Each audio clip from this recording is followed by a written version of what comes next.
Hello. Welcome back to Bitcoin News Live. We have a great session ahead of us today because we got a special with sessions in his name. Before we get into it, so much good stuff is happening. Bitcoin is awake. Bitcoin is roaring to life, up 25% in 7 days, second biggest gain in almost 5 years. A lot of people are now calling this the start of a new bull run. But Bitcoin in 2026 is not Bitcoin in any year that came before it. U.S. national debt has surpassed $40 trillion, and the Treasury is doing soft yield curve control with the market still at all-time highs. We are also living through a step change in artificial intelligence. The attacks are smarter, the scams are cheaper, and the old way of doing things is not enough anymore, which means you have to level up your self-custody, and you have to level up the way you think. Here's the good news. The tools to make you sovereign have never been more available than they are right now. My guest today has spent 10 years teaching people how to use them. Welcome to the show, Ben Perrin, aka BTC Sessions. Sir, how are you doing? I'm good, man. How are you? Thanks for having me. Yes, absolutely. You're a world traveler, a content creator, educator, one of the best that we have in the Bitcoin space, and very thankful to have you on today. So I'm sure everybody who is a fan of Bitcoin news knows about you. Reintroduce yourself to anybody who might not. Yeah. So I started educating in the Bitcoin space, 10 years ago as of June. So I kind of got in, was trying to learn on my own, I'm a very visual learner. So I was looking for tutorial videos, all that kind of stuff. I couldn't find any. So I spent 2 years just muddling through and tearing my hair out, trying to figure out how stuff works. And on the other side of that, I figured it might be useful to have some video tutorials out there. Started making some, and that was in 2016, and I never stopped. So here we are, a decade later. Channel obviously called BTC Sessions, but as things grew and to kind of mark the decade, I guess the end of the decade and the start of something new, maybe shifted, I don't want to say shifted gears, but widened my horizons to include more stuff. And I'm sure we'll get into that in a bit. Yeah, man, absolutely. Your team is growing. The content you're making is growing. Everything you out of a business. Just when you started 10 years ago, had you made tutorial videos before? Were you had any experience in this? So I had very limited video editing. I was previously a bit of a performer, so I was kind of used to being in front of people and talking on stage, stuff like that. And then the education piece actually came because I used to teach little kids how to breakdance for like 10 years. So very divergent from what I'm teaching now, but the act of breaking things down into bite-sized pieces, that was familiar to me. So as long as I understood the material, that was kind of the main thing. So I really enjoyed that switch over into doing this, and I haven't stopped yet. So keep on doing Wow, it. that's some of the lore I did not know, that you were teaching kids breakdancing before this, and that helped you get into it all. Nice. Yeah. Well, let's bring it back to Bitcoin, because it's been sort of a sleepy summer, yet not. Like, a lot of bad things have happened, and yet we've been able to power through it. And now Bitcoin is up over 20% over the last week. We were doing the show live last week at this time, and that's when it all started. And now it feels like we might be out of the bear market. What are your spidey senses saying to you, someone who's been in Bitcoin for a while now?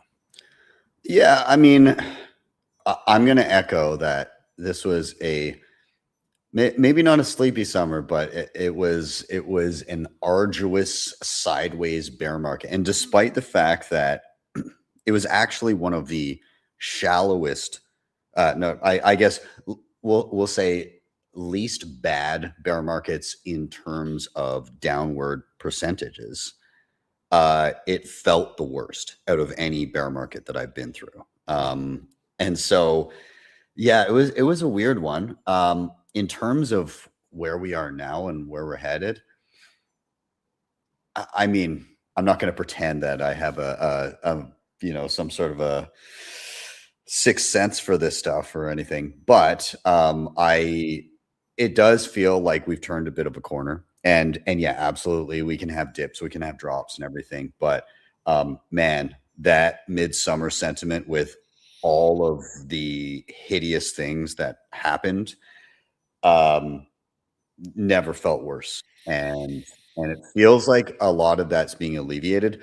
And the stuff downstream of a lot of these horrible events, I think, make Bitcoin stronger and better in the long run. So I don't know exactly directionally where price is going to go, but it does feel like we've been through pretty much the worst that we're going to see. And if we do see major downswings, I feel like they'll be short-lived. Don't go and make price bets on that or anything, but just sit back and enjoy the ride. Yeah, I mean, lots to dig in here. In terms of it being so bad, I mean, of course, I think you had a bit of a personal hardship when it came to the news that broke this summer, of course, as did many people who had a cold card and used it and thought that their life savings were safe on it. But when you compare this bear market to other ones, right, I do think, I mean, the one that I vividly most remember, of course, is 22.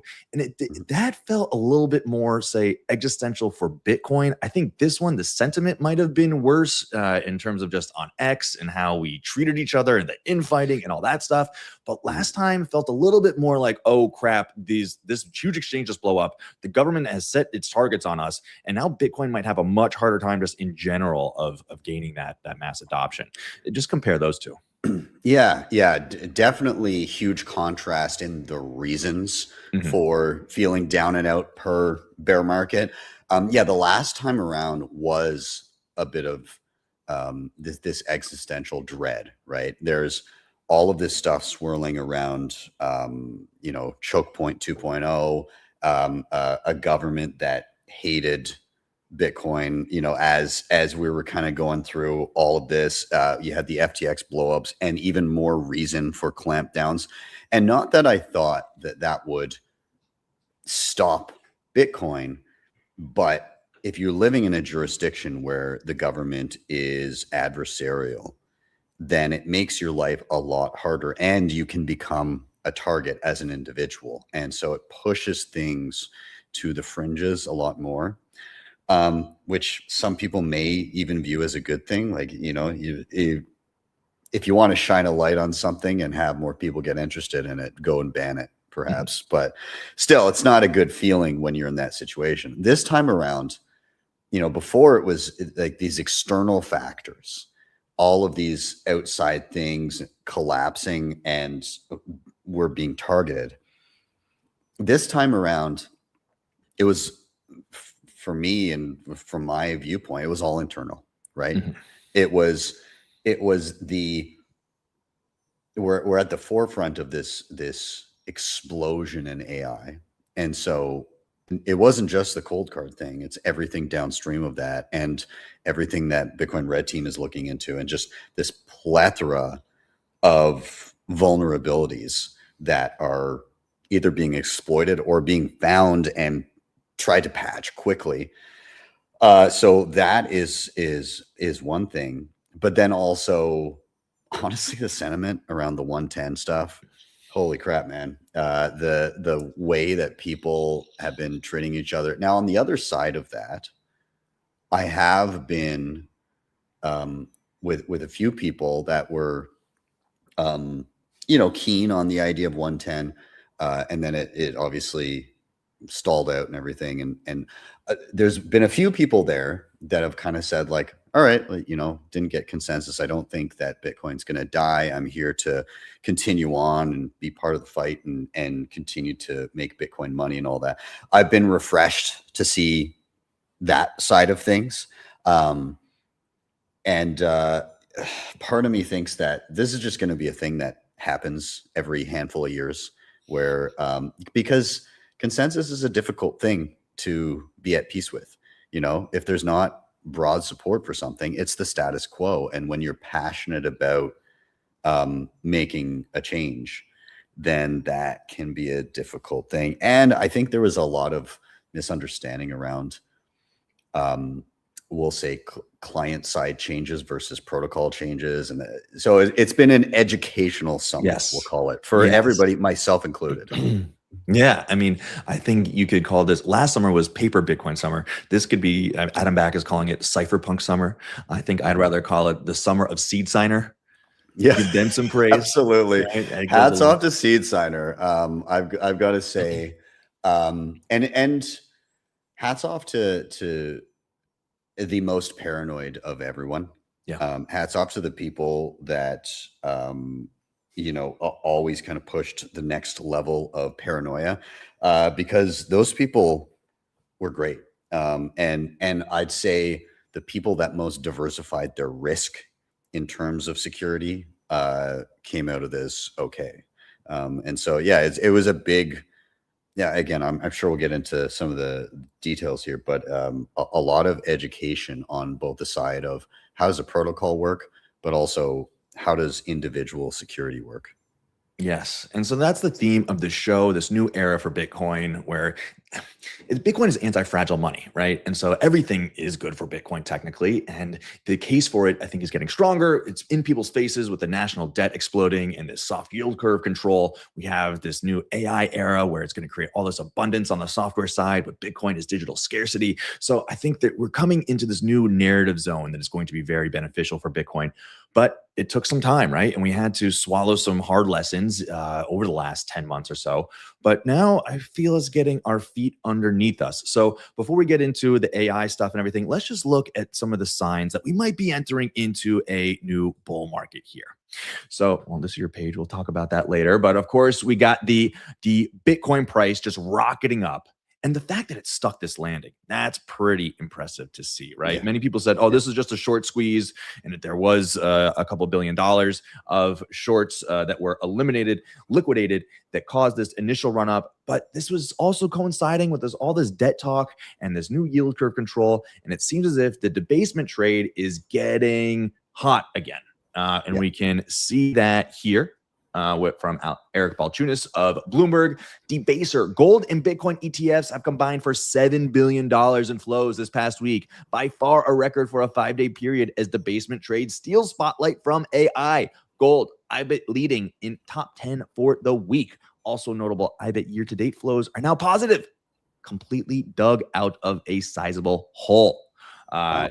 Debasement trade is back, baby. People realize that it never went away, right? The debasement never left us. We were just sort of distracted by some other shiny things. But if we look at the bull market indicators here, let's bring up this chart. Market regime has switched to bull Bitcoin. This guy, Julio, I don't know him. He's from Crypto Quant, but he's usually pretty bearish. But to see him turn bullish is pretty interesting. Two things to keep in mind. Bitcoin's price still has to cross above the 365-day moving average, which is 83,000. Yes, that does seem to be the line in the sand, above the high that we got in May. And the bull market has to be officially confirmed for that. And a price correction is possible given high unrealized gains after the recent price rally and potential selling pressure from a spike of exchange inflows. But we have that. So be cautious. We might pull back a little bit, but that's healthy, right? Yeah. But it does seem as if we want to get above this line here that we hit back in May at 82 is where we peaked out. But I mean, that's the kind of move you see to end a bear market, right? Yeah, I had forgotten what that felt like. Pumping, yeah. It's like, oh, that's a weird feeling. It's a green candle. I haven't seen one of those in quite some time. But it was refreshing to see that turnaround. And I feel like even looking at a pullback right now, like, if I saw a price in the 60s again, okay, whatever. I mean, it's after the crap sandwich that was this summer, you're not going to bother me too much with some swings to the downside. Yeah, and I think it is instructive to look back to the recent past. I mean, this was the end of the bear market in 2022, and we had that same kind of move in early 23, ramping straight up, going up 25% from 16 up to 24,000 or so. And we did pull back to 19, right? But it kept going.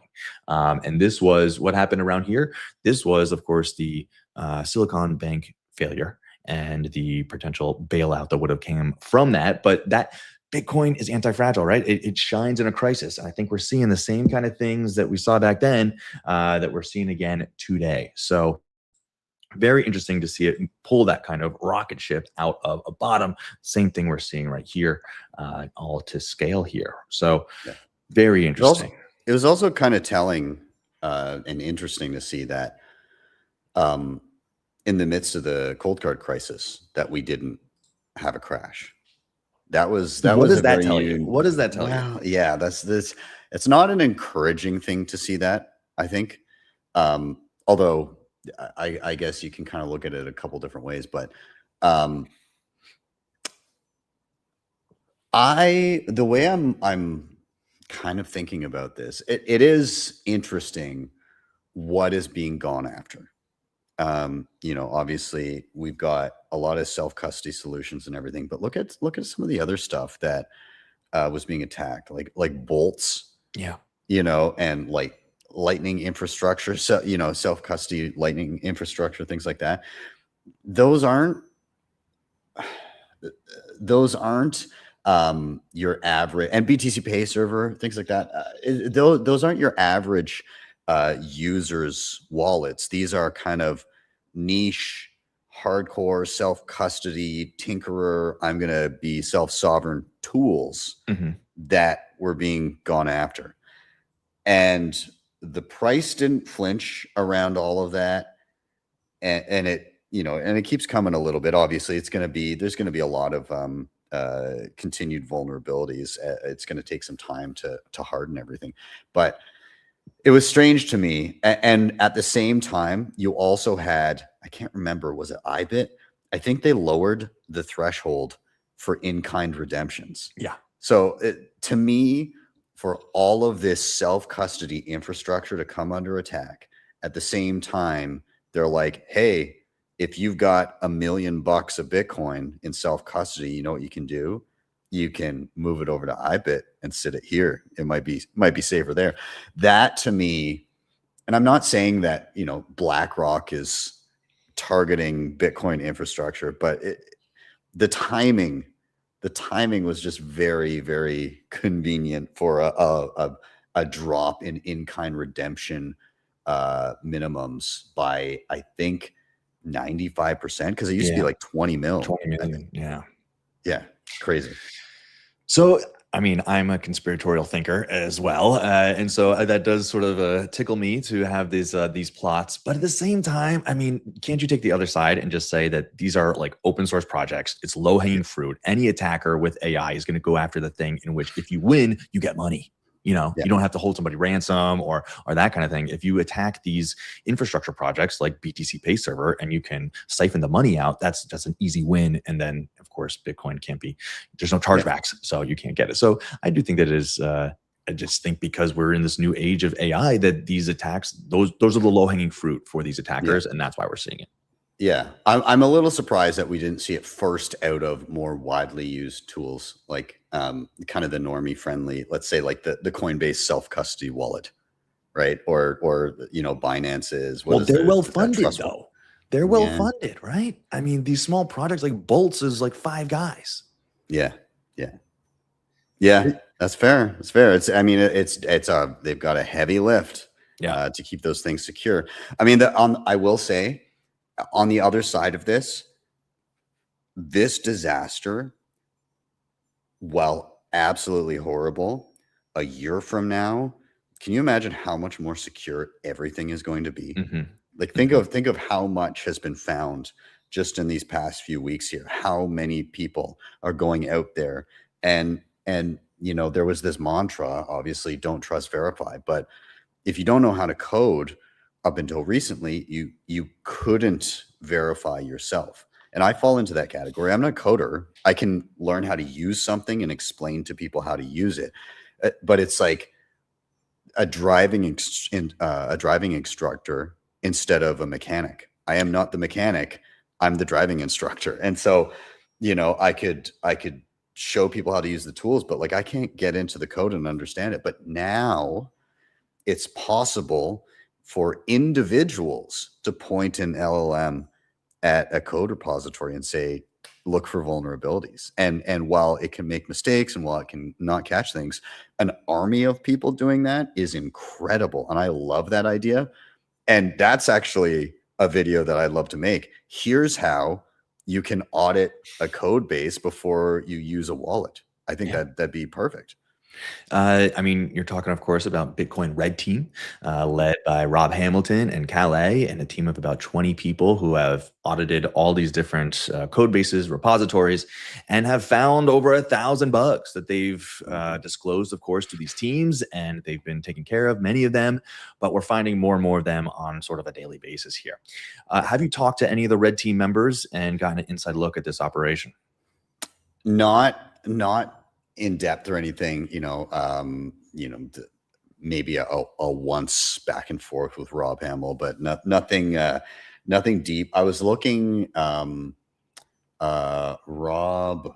why am I forgetting his name? But he has BitSaga? BitSaga. Yeah. I was looking at his post today and I was asking him about, okay, well, how do you go about when you want to audit a code base? And he gave a nice little bullet point list of like, well, okay, I do this and this and this and this.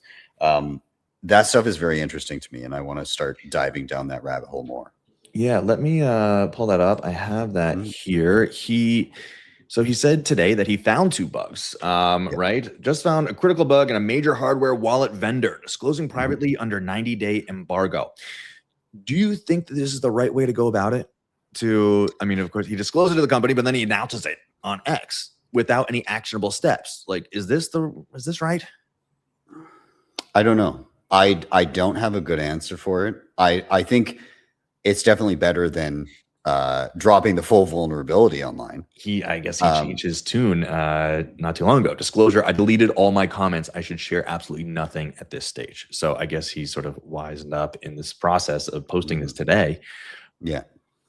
But I mean, I think in one way, it can cause panic, right? It can cause people to act rashly or quickly and not be as conscientious and methodical in moving their money.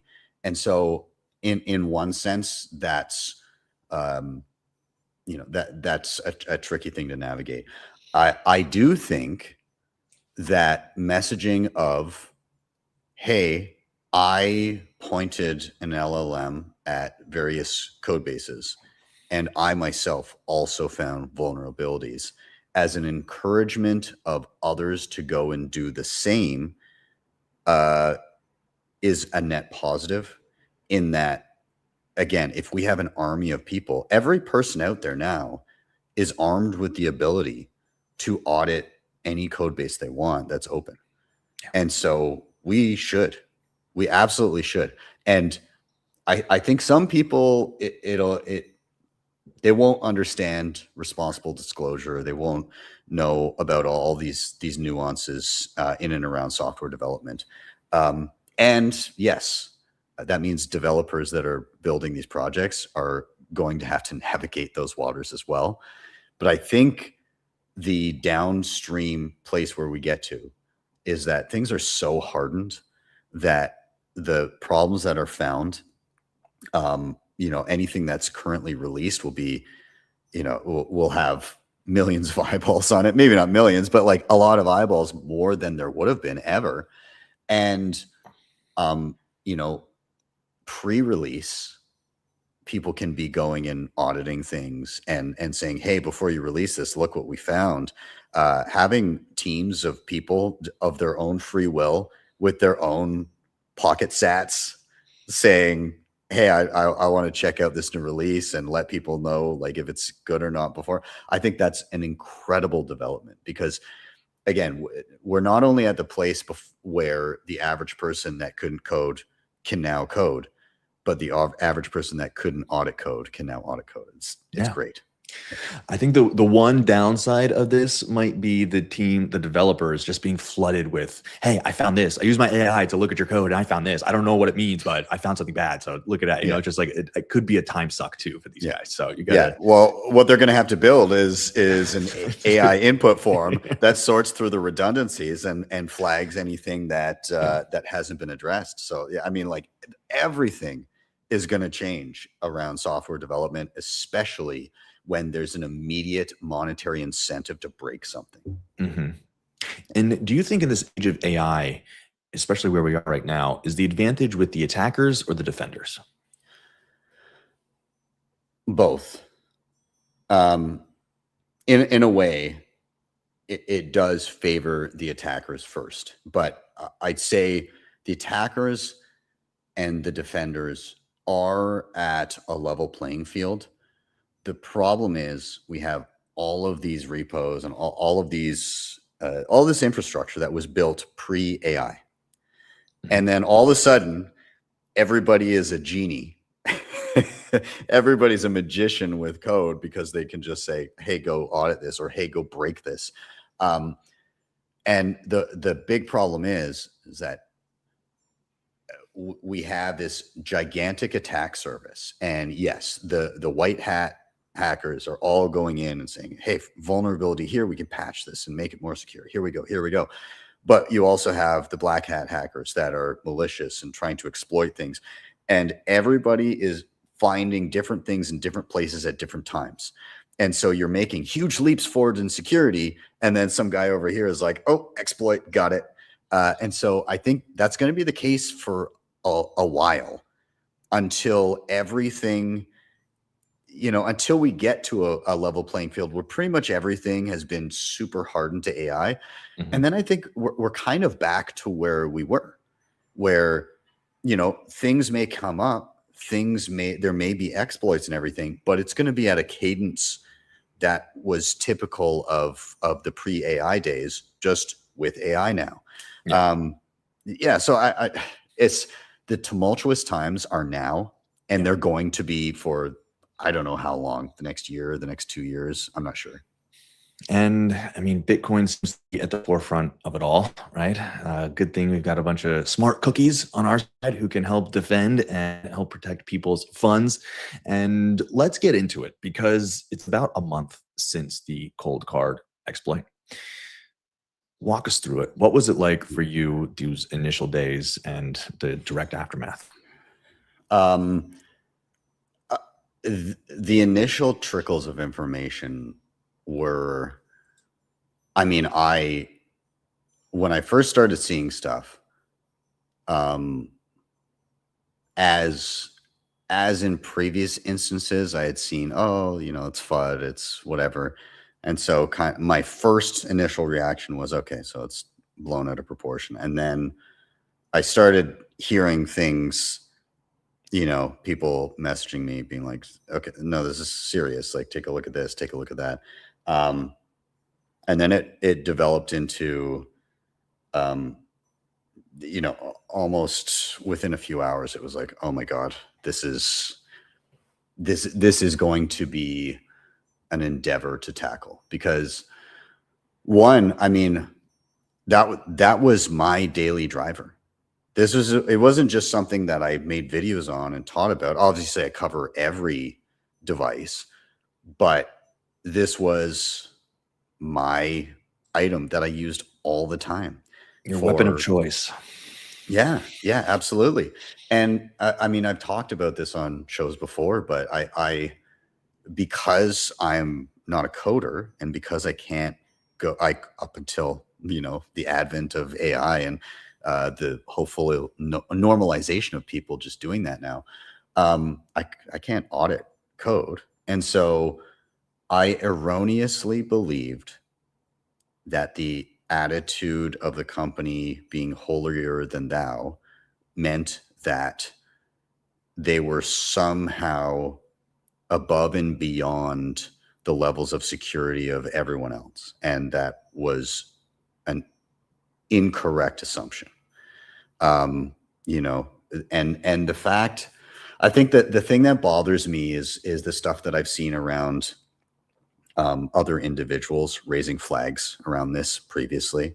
And somebody would have to look into each individual instance to see like how real these red flags were early on. But, I've seen instances of individuals saying, hey, a wallet got drained. What the hell happened? And, the seed wasn't secure and it being ignored or pushed off as FUD. I think the most eye-opening one is the James O'Byrne report that he gave to them a year prior. Because to me, it's like, if that wasn't paid attention to, then, that's the thing that makes me the most angry. And, we'll see exactly what other information comes to light, but I'm very upset about it. And I've had, first of all, like, I spent so much time learning and using it and implementing it in my day-to-day, and educating others how to do it. And I have good friends that were directly affected by this. We created a local market in Calgary, and one of the guys who's like an absolute pillar, like the backbone of this local market, lost 90% of all the Bitcoin he owns. I've had people message me, and the amounts of money that they've lost are staggering. We had, when this really hit and we realized what was going on. So I've got my team at BTC Mentor. And so Nathan, my co-host, leads that up as well. And so we had a team of 10 of us, and we just went into, we just went heads down. Okay, everybody's working for free, and we will take any person that is in trouble that doesn't know what to do. And so we were just coordinating a back chat, and okay, this person, we got this email, we got this person, we found this person on Twitter, whoever, didn't matter. We just take them and kind of triage them to whoever's available. And that did not stop for a good couple of weeks. We even, we had other people, we had other people that, work in this realm that joined in the back end too, that were just incredibly helpful. And, I honestly believe that probably tens of millions of dollars worth of Bitcoin were moved to safety over the course of those couple of weeks. But alongside it were these stories of heartache. The couple that hit me the hardest, one was a good friend, and I got on a call with her multiple times, and I had personally helped her set up a cold card multi-sig, and she was on older devices and everything. Poor girl, she's got a brand new baby. She's trying to feed the baby. She's trying to deal with like a cold card MK3 and move funds. And we're trying to figure out how to move the multi-sig. And we're using something called Slipstream so that it wouldn't show the public key, like all this stuff. And we were having troubles. And it over the course of, I'd say 24 to 48 hours, multiple calls back and forth, getting the bits that we needed. And that moment where she finally hit the button and the transaction actually moved, she burst into tears, and she just like sobbed on the call to me. And it was rough, but also like a happy rough. But on the other side of it, there was another lady from the other side of the globe, and she unfortunately lost everything. And one of the other team members was helping her out and discovered that. And so I had never personally spoken to her before, but I asked if I could give a call, and she picked up, and it's kind of funny because like for a second it was like, oh, the guy with the hair streak, oh my God, cool. And then when I said like, hey, I heard what happened, I'm so sorry about that, again, the initial, oh, hey, just dissipated, and made way to lots and lots of tears. And it was a really hard phone call to have. And there's no shortage of examples of this. And I think this moment was I don't think I feel like I know this was probably the worst moment for Bitcoin self-custody ever in the history of Bitcoin. This was absolutely horrible. And it's not a day that I'll forget. And it's made me step back. I really kind of, I've had to look even at myself, you know, because I wasn't exempt from this panic of having to move funds. I'm on the other side of the planet right now. I had a multi-sig with cold cards. I'm on video calls to my 68-year-old mother who is technologically inept.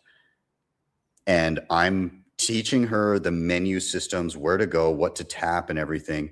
I'm sharing my screen with QR codes so she can scan the QRs. And then I'm having to manually take my my like Sony filming camera and hold it up to my screen to scan her QR code from the queue that she's holding up to her webcam so that I can get the signature. It was some James Bond shit. It was crazy. And, you know, that moment where I finally moved my family's life savings, it was just like this weight off the shoulders of relief. And, you know, that was a week into this whole mess. So it was, I don't know. Yeah. Yeah. So nonetheless, I've had a lot of thinking, and, you know, I don't think there's any one solution that's perfect, but I do think the lesson that has been learned here is that diversification of security is key. And for some people, that might be as simple as, I'm only comfortable with a single sig, but I've got a few different single sig options. For others, it might be some sort of multi-vendor multi-sig. For others, it might be, you know, you're rolling dice and generating your own entropy, and you've got a super secure passphrase. There's a lot of different options, but I think peppering in a little bit more paranoia while also building things where the paranoia can be added in such a way where it doesn't scare people away to Coinbase. Yeah. Yeah. Oh, wow. Well, thank you. That was a lot there. I'm sorry. No, thank you for sharing all that. I mean, what you've devoted your life to this, right? And you have taught so many people how to take self-custody, how to be sovereign and own their own money. And for this to happen with the device that you have promoted a lot, right? And you believe in completely, it has to have been a real gut punch. And so, I mean, I know you just shared so much, but just one more personal question in terms of like the range of emotions that you've been through in the last 30 days. It just, I mean, share. Yeah. Panic. Actually, I'd say disbelief followed by panic, followed by absolute drive to get shit done and help as many people as possible. And then I'd say settle, you know, in the later periods of that, a mix of extreme anger and deep sadness. And where I'm at now is an absolute drive to forge forward and be better and figure out, you know, where do we stand? What makes sense for people? What is accessible and secure? And where is that reasonable middle ground where, you know, we can find that sweet spot for people to still move towards self-custody, because I still strongly believe it's far superior to trusting third parties. When you look at the scale of this exploit, which was horrendous, but then you compare it to the horrendous events of implosions of third-party exchanges, it's a fraction of some of the smaller ones. So, while you never want this to happen, you also need to look and say, okay, well, you've got self-custody and you've got trusting a counterparty, and trusting a counterparty has destroyed so many more people than self-custody. And so I still strongly advocate for it. 100%. And I think what we've learned in this whole entire process is that a lot of the purity tests that we've had need to go by the wayside, right? So many people got burned because they didn't know how to use their cold card at the time of need, right? This was actually a very sort of complicated device. And if you've only just sent your Bitcoin there once and then forgot about it, put it in a drawer, you're in no good shape. Yeah, this is the biggest thing. And this became incredibly clear over the course of this past month. It's that people with the best of intentions, they learn this stuff and then they never touch it ever again. And that is, we need to change those habits. It is something you need to be practicing. And part of it, I'm going to be honest, part of it is probably to do with the fact that everybody right now in the West is treating Bitcoin as just a store of value. They're not using it day to day. And so it becomes unfamiliar almost immediately after initial setup. Mm-hmm. And so we need to normalize, at the very least, if you're still just using it for savings, revisiting your setup a couple times a year. Yeah. Taking 30 minutes to be like, what do I have? Where is it? How do I do this again? It's not a huge time commitment to secure what I imagine for a lot of people is a meaningful amount of money, sometimes the majority of their wealth. And it's like studying enough to get your driver's license and then never setting foot in a car immediately after getting your license. And then a few years later, somebody being like, all right, you're going to be in a high-speed car chase now. Like, of course you're going to crash. So it's very scary. We need to be better and encourage people to be better. One thing that I do like about collaborative multisig is that it forces you to do health checks, right? Yes. Every couple of months, it says sign a transaction, and if you're not used to signing an air gap transaction, it is unlike anything else you do with tech, right? It's not a very intuitive thing, so you definitely need to practice it. And the fact that health checks were mandatory meant that I could quickly and confidently make that air gap transaction, get it off the cold cards at a time of duress. And I think that's so important. People need to use these things because we're seeing it again this week. People are taking out their Ledger Nano S out of the drawer. The screen doesn't work. Yeah. Right. And I mean, that doesn't mean that like your seed is compromised or anything, but that device, it goes bad just sitting there. You got to play with it. You got to practice. Yeah. Yeah. It's and I mean, especially, some people will set up a device and they won't test the recovery as well. And that's one of those things where if you have a device, you set it up, you've got a seed phrase, before you start putting meaningful amounts of money on there, you're going to want to wipe the device, and then you're going to want to test inputting your seed and make sure that it works and you get back to the same account.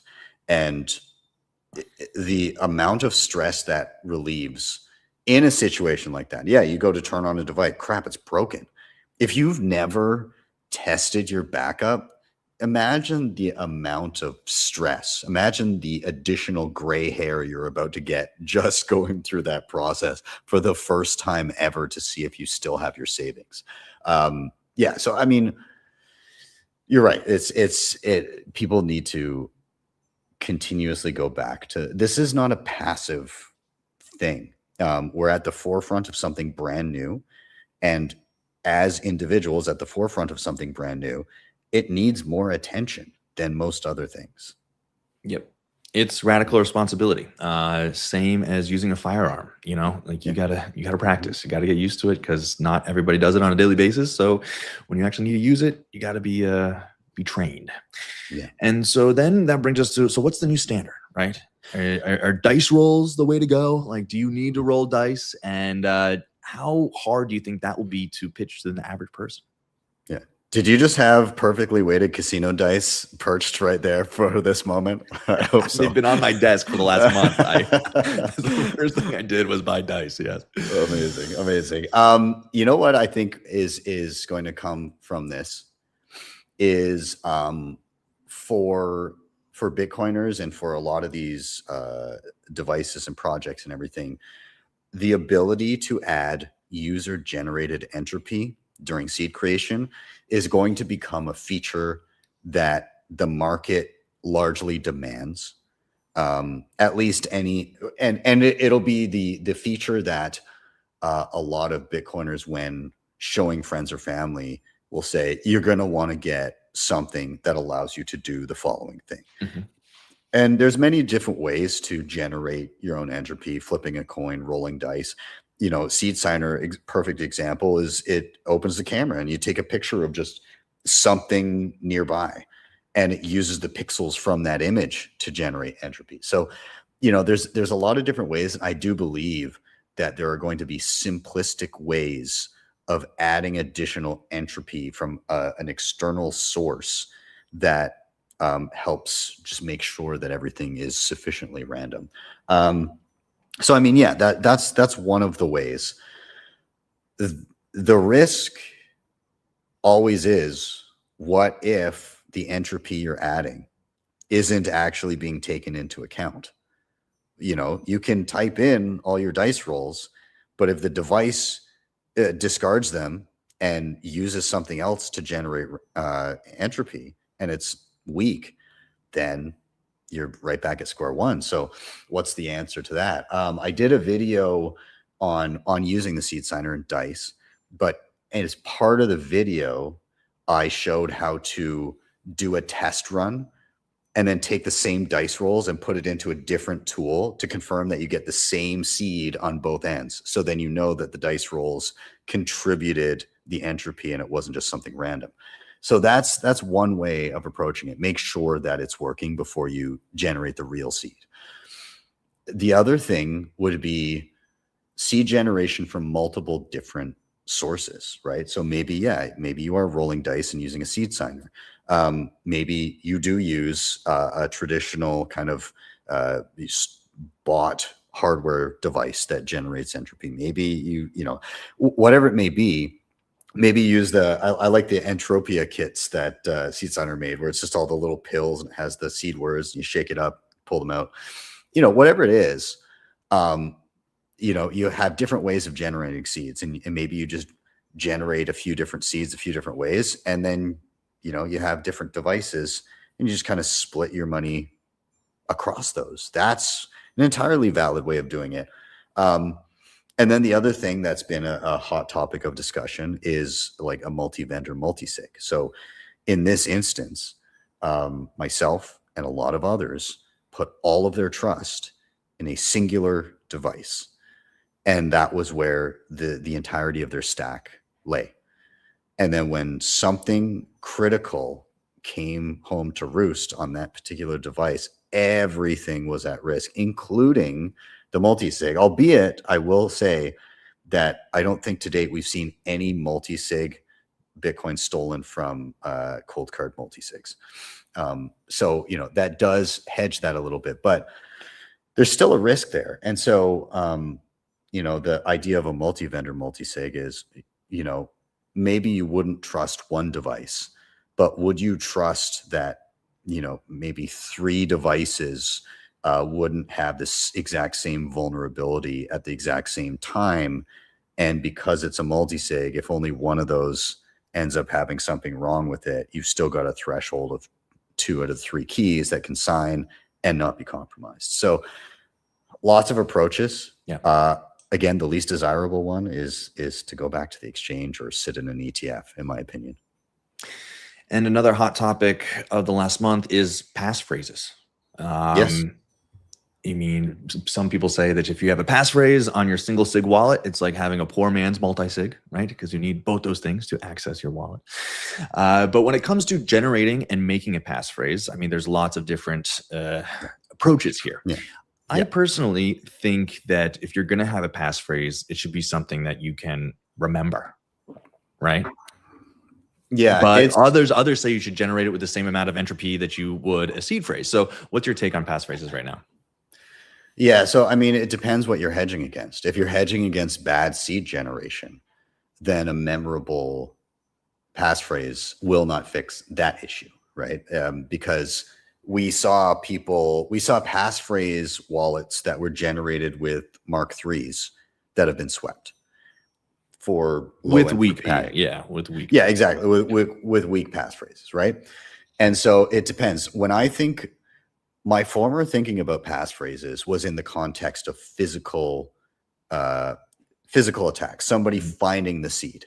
And so if somebody just finds the naked seed phrase and they get your 12 words and then they plunk them into another device and try to sweep it, that could be a decoy wallet, but the real wallet is hidden behind an additional passphrase. And there's no indication that there is a passphrase, and the person to go and take that seed and then go back and then try and brute force every possible passphrase. You'll see the decoy funds move first, and it'll buy you enough time to hopefully make a move. That's originally how I was kind of thinking about passphrase. I still think that there's validity to that. It's just an additional wall between somebody physically finding your seed and actually getting your funds. But if your worry is, I don't think my seed, or it's possible that my seed won't have enough entropy, then yeah, you need a high entropy passphrase. And that might be using a password manager to generate one. And then that's what you plunk in as your passphrase. But like, that's an onerous thing to try and type in. And that's a pain, or, it might, or maybe it's a multi-word phrase or something. But at the end of the day, there's trade-offs, right? And so what are you hedging against? What is the purpose of the passphrase? Is it somebody found my seed, I don't want them to get my money right away? Or is it, I'm worried about the seed itself not being random enough? Those are two different answers. And then coming back to cold card, would you ever touch a cold card again and use it to store your Bitcoin? So this is an interesting one. I personally will not be using cold card or CoinKite products. At this point in time, I can't see myself ever using that stuff again. It's a personal choice. I will say that the in terms of new firmware, all that kind of stuff that's come out, and it's probably had a ton more audits than anything that came before it. I know logically in my brain right now, it's kind of like the day after a plane crash on a major airline. Nobody wants to fly that airline, but it's probably the safest time to fly that airline. The immediately after a major flaw that caused massive amounts of losses of funds for a particular vendor, it's quite possible that the next firmware update was the most secure firmware update out there for a lot of devices. That said, though, once you lose trust, that's difficult to build back. And I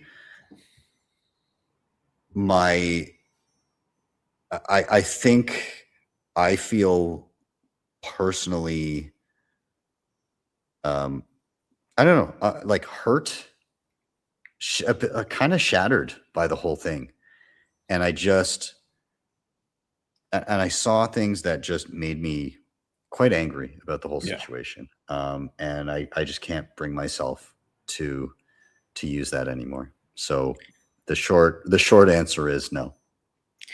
And you can pass on this question, but if you could say one thing to NVK right now, what would it be? Nothing at all. Nothing at all.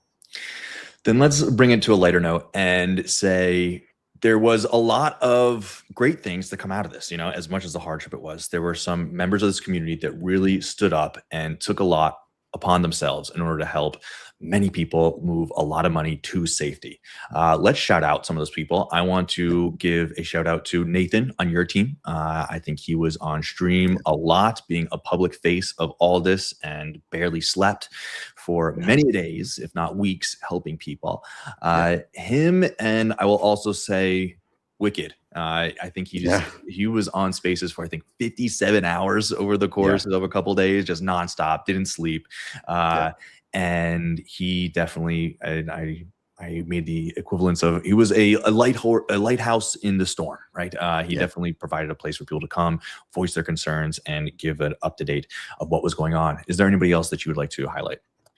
There's one person in particular that probably got the biggest shit end of the stick of this whole deal, but has been nothing but an absolute beacon and example of, we'll say, a good steward of the community and an individual that tirelessly worked through this whole thing. And that's actually D, who works for CoinKite. That dude was absolutely tireless, nonstop, and he's still going.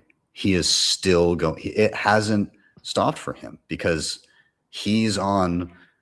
He was the support guy. He kind of de facto became like the face, and that's not his role. That's not cool. He shouldn't be having to do that. But I commend him for being the one to step up and do that. So D, if you listen to this, you're an absolute legend, and you know, it's not gone unnoticed. So shout out D, amazing guy. Amazing. Yeah. Well, there's one thing that we can learn from this is that there's a whole lot more for all of us to learn, and you are here to educate people. So we got to give a shout out to your new channel, Sovereign Sessions. It's been about a month now that it's been live. Tell people what to expect. Yeah. So we launched earlier this month. And so all tutorial content will be there from here on in. What we've done is the BTC Sessions channel. I'm still on there 3 days a week with the Bitcast guys. We do our live streams. Nathan still does his incredible interviews over there. But we wanted just like a high signal tutorial only space. And I was already planning to do this for stuff that fell into the freedom tech bucket, because there's so much more out there that people need to be aware of when it comes to privacy and educating people on these tools for self-sovereignty, self-hosting, AI, how do you use it privately, or how do you use it in a self-hosted manner? And so then I decided that it makes a lot of sense to have Bitcoin there for two reasons. One, Bitcoiners, I think, need to expand their horizons and realize that self-sovereign money also requires a self-sovereign digital presence as much as you can muster. And two, the people that are coming to the digital sovereignty space through AI, through privacy, through self-hosting, they may not be exposed to Bitcoin. And now if they come here, they're gonna maybe jump into a video on how to set up Graphene OS and de-Google your phone, or how to self-host local AI and access it remotely. And then they're going to be presented with a backbone of Bitcoin for everything. Because when I'm highlighting all these things, oftentimes it'll be like, oh, and I got this private eSIM for my Graphene phone by paying with Bitcoin, so I didn't have to use a credit card and identify myself. Or, you know, I'm now using this new agentic AI harness called Maple, and I don't have to use a credit card for that because I can pay in Bitcoin. And so all of these things where I can interweave Bitcoin alongside just foundational Bitcoin tutorials and point people back to them. I think freedom tech and Bitcoin, they are one and the same. And so they need to live in the same place. So the main difference, other than the expansion of adding in all these adjacent topics, is that it's no longer a once a week kind of thing, because it's been one tutorial a week for 10 years. We're doing 2 a week now. So now it's usually going to be a Bitcoin tutorial and a Freedom Tech tutorial on Tuesdays and Fridays. So it's so far so good. Response has been good. Brand new channel. We're up to 5,000 subscribers. We've had 50 to 60,000 views so far. Can't complain. So we're off to a good start, and we're going to keep rolling with it. So yeah, if people want to join me over there, you know, it's just straight tutorial signal for those that want it. Dude, and I mean, you are one of, if not the premier tutorial maker in Bitcoin, and you have helped teach so many people how to use these things. And I'm sure you've learned a lot along the way as well. But in order to play with your Bitcoin the way that Ben teaches you how to, you have to buy some Bitcoin. So let's give a shout out to our sponsor, Rhino. Getting access to Bitcoin financial services was historically slow, clunky, and scattered across all these different platforms, but Rhino is changing that. Rhino is a next-generation Bitcoin banking app designed to handle all of your Bitcoin needs in one place. Buy Bitcoin with 0 fees. That means more sats for every dollar. Make payments over the Lightning Network. Instantaneous, of course, around the world. Send cash globally, fast and easy over Bitcoin rails, and set up a DCA. So you have automatic savings plans, so you stack sats on your schedule and build wealth over time. You can also get a loan with their partner Arch Lending right in the Bitcoin app. And soon you'll be able to pay bills, direct deposit, and even save for retirement all within Rhino.